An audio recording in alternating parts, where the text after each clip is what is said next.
बहुत से लोगों को देखा गया है कि वो नमाज पढ़ने आते हैं और दूर से ये देखते हैं कि इमाम साहब रुकू में जा चुके हैं तो दौड़ते हुए आते हैं और तकबीर तहरीमा कहते हुए रुकू में चले जाते हैं और इस तरह अपनी नमाज पूरी करते हैं। जो लोग इस तरह तकबीर तहरीमा कहते हुए रुकू में जाते हैं उनको ये बात याद रखनी चाहिए कि उनकी नमाज ही नहीं होती है।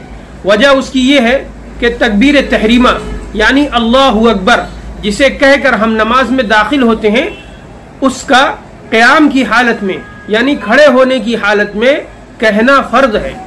अगर कोई तकबीर तहरीमा रुकू में जाते हुए कहे तो उसकी तहरीमा अदा नहीं होगी। इसी तरह अगर कोई शख्स अल्लाह खड़े होकर कहे और रुकू में जाते हुए अकबर कहे तब भी उसकी नमाज नहीं होगी। इसी तरह अगर कोई शख्स रुकू में जाकर अल्लाहु अकबर कहे तब भी उसकी नमाज नहीं होगी। खुलासा ये हुआ कि अल्लाहु अकबर तकबीर तहरीमा वाला अल्लाहु अकबर ये खड़े होकर कहना फर्ज है।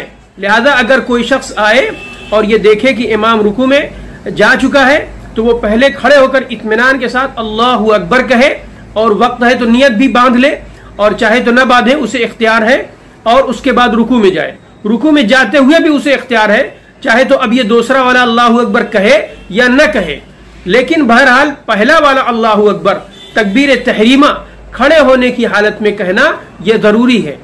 इससे पहले हम बता चुके हैं कि नमाज में शामिल होने के लिए दौड़ने में दो खराबी और पैदा होती है। पहली खराबी तो ये है कि नमाज के लिए दौड़ना ये खुद नमाज के आदाब के भी खिलाफ है। आप सल्लल्लाहु अलैहि वसल्लम ने फरमाया, जब नमाज खड़ी हो जाए तो चलते हुए आओ, दौड़ते हुए मत आओ, सुकून और इत्मीनान के साथ आओ। जो रकात मिल जाए उसे पढ़ लो और जो रकात छूट जाए उसे बाद में पढ़ लो।